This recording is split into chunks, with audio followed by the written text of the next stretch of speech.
ప్రభునందు నాకు అత్యంత ప్రియమైనటువంటి వారులారా, మన ప్రభువును రక్షకుడైనటువంటి యేసుక్రీస్తు వారి యొక్క శుభనామములో మీ అందరికీ నా హృదయపూర్వకమైన శుభములు వందనములు తెలియజేస్తున్నాను. ఉదయకాల సమయంలో దేవుని వాక్యాన్ని ధ్యానం చేసుకుందాము. ఈరోజు వాక్య ధ్యానము కొరకు మనం తీసుకున్నటువంటి లేఖన భాగము కీర్తన గ్రంథము 41వ కీర్తన 1వ వచనం చదువుకుందాం. బీదలను కటాక్షించువాడు ధన్యుడు, ఆపత్కాలమందు యెహోవా వానిని తప్పించును. ఆమేన్. దేవుని నామమునకు మహిమ కలుగును గాక. ఇక భక్తుడైన దావీదు రాసినటువంటి కీర్తన. దావీదు తెలియజేస్తున్న సత్యం ఏంటంటే, ఎవరైతే బీదలను కనికరిస్తారో, బీదలను కటాక్షిస్తారో, వారి పని దయ చూపిస్తారో వారు ధన్యులు అని తెలియజేస్తున్నాడు. అంతేకాదు, మరి ఎవరైతే బీదల మీద కనికరిని చూపించి కనికరపడి వారికి సహాయం చేస్తూ ఉంటారో వారికి దేవుడు ఆపత్కాలమందు వారిని తప్పకుండా దేవుడు తప్పిస్తాడన్న సత్యాన్ని కూడా ఇక్కడ భక్తుడు మనకు తెలియచేస్తూ ఉన్నాడు. బైబిల్ గ్రంథంలో మనం గమనించినట్లయితే అనేకమైనటువంటి రిఫరెన్స్లు పేదల గురించి మనకు రాయబడి ఉన్నాయి. దేవుడు పేదలను ఎంతగానో ప్రేమించాడు, ఆయన కనికరించాడు, వారి పట్ల జాలి చూపించాడు. తల్లిదండ్రులు లేని వారి పట్ల, పేదల పట్ల, దరిద్రుల పట్ల ఆయన కనికరిని చూపించే దేవుడై ఉన్నాడు. కీర్తన గ్రంథం 72వ కీర్తనలో కూడా 4వ వచనం చదువుకుంటే, ప్రజలలో శ్రమనందు వారికి అతని న్యాయం తీర్చును, బీదల పిల్లలను రక్షించి బాధ పెట్టేవారిని నలగొట్టును. బీదల పిల్లలను రక్షిస్తాడంట, వారిని బాధ పెట్టే వారిని నలగొడతాడని చెప్పని వాక్య సెలవిస్తుంది. 12వ వచనం చూస్తే, దరిద్రుడు మొరపెట్టగా అతడు వారిని విడిపించును, దీనిలోని నిరాధారులను అతను విడిపించునని చెప్పి, నిరుపేదల యందును బేదల యందును అతడు కనికరించును, బేదల ప్రాణములను అతడు రక్షించునని చెప్పి దేవుని వాక్యం సెలవిస్తుంది. ఈ విధంగా దేవుడు ఎప్పుడు కూడా బేదల పక్షంగా ఉండి వారి పక్షంగానే వ్యాజ్యమాడుతూ ఉంటాడు, వారికి న్యాయం తీరుస్తూ ఉంటాడు. వారి ప్రతి అవస్థ అక్కర తన కృపా మహదేశుడైన తీరుస్తూ ఉంటాడు. మనుషులు వారిని పట్టించుకోకపోయినప్పుడు కూడా దేవుడు అన్నడు కూడా వారిని విడవక ఎడబాయిక వారిని కనికరిస్తూ వారి పట్ల కృప చూపుతుండే దేవుడు మన దేవుడు. అంతేకాదు, మరి జ్ఞాని అయిన సొలొమోను కూడా బేదల గురించి కొన్ని విశేషమైన మాటలు రాశాడు.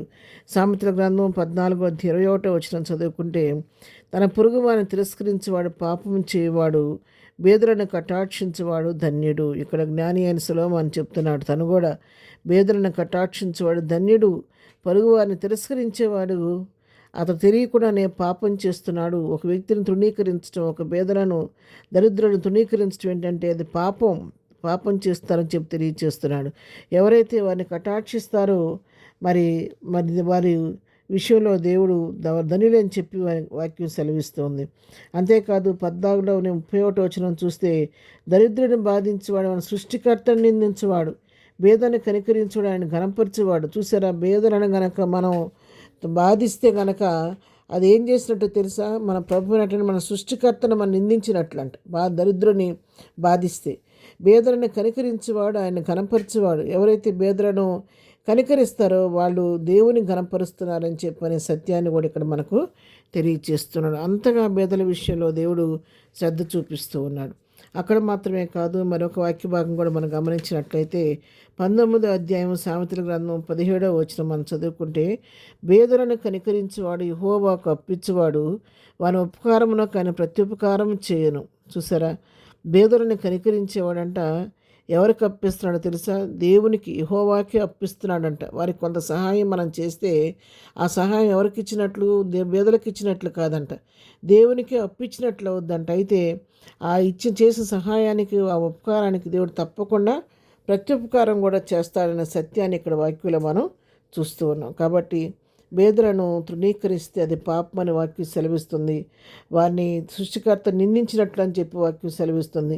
అయితే బేదలను కనికరిస్తే వారి దేవుని గణపరిచినట్లని వాక్యం సెలవిస్తుంది. బేదలను మరి కటాక్షిస్తే వారి ధనులని వాక్యం సెలవిస్తుండగా, మన చుట్టూ అనేక మంది బేదలు మన కళ్ళ ముందు కనబడుతుండగా మనం కూడా దేవుని హృదయం కలిగి, ఆయన కలిగిన మంచి మనసు మనం కూడా కలిగి ఉండి బేదల పట్ల జాలి కలిగి ప్రేమ కలిగి ఉందాము.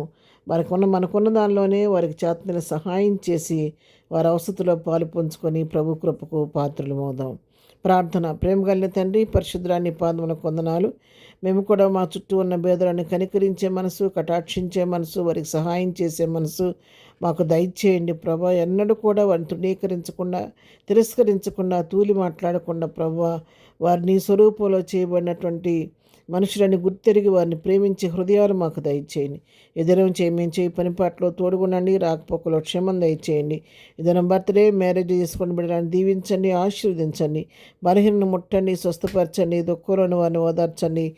సమస్యలను వారిని విడిపించి ప్రతి వారి పట్టణ కృప విస్తరింపచేయమని యేసునామంలో ప్రార్థించడి పొందుకొని ఉన్నాము తండ్రి. ఆమెన్. ప్రభు కృప సదాకాలం మనందరికీ తోడై నడిపించునుగాక. ఆమెన్.